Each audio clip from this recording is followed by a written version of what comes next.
আজ মেয়েদেরকে নিয়ে একটা কথা বলতেছি। মেয়েরা মনোযোগ দিয়ে শুনবে।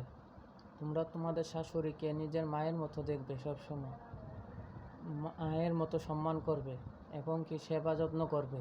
কারণ তোমরা একদিন শাশুড়ি হবে, তখন তোমাদের ছেলের বউরাও তোমাদেরকে নিজের মায়ের মতো দেখবে এবং কি সম্মান করবে, সেবা যত্ন করবে। যদি তোমরা তোমাদের শাশুড়ির সাথে ভালো ব্যবহার করো এবং কি নিজের মায়ের মতো দেখো, মা বলে ডাকো, তাহলে তোমাদের ছেলেদের বউরাও তোমাদের সাথে একই ব্যবহার করবে। আর তোমরা যদি খারাপ ব্যবহার করো, তাহলে তোমাদের ছেলের বউরাও ভবিষ্যতে তোমাদের সাথে খারাপ ব্যবহার করবে।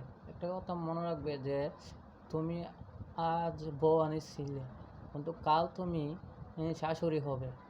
তুমিও একদিন শাশুড়ি হতে হবে, শাশুড়ির স্বাদ পালন করতে হবে।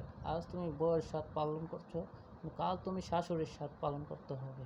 তাই শাশুড়িদের সাথে নিজের মায়েদের মতন ব্যবহার করবে, নিজের মা মনে করবে শাশুড়িকে, এবং কি মায়ের মতো সম্মান শ্রদ্ধা করবে, সেবা যত্ন করবে। আশা করি আমার এই ভিডিওটা দেখে যদি ভালো লাগে থাকে, তাহলে আমার এই চ্যানেলটা সাবস্ক্রাইব করবে এবং কি শেয়ার দিয়ে অন্যকে দেখার মতো সুযোগ করে দিবে।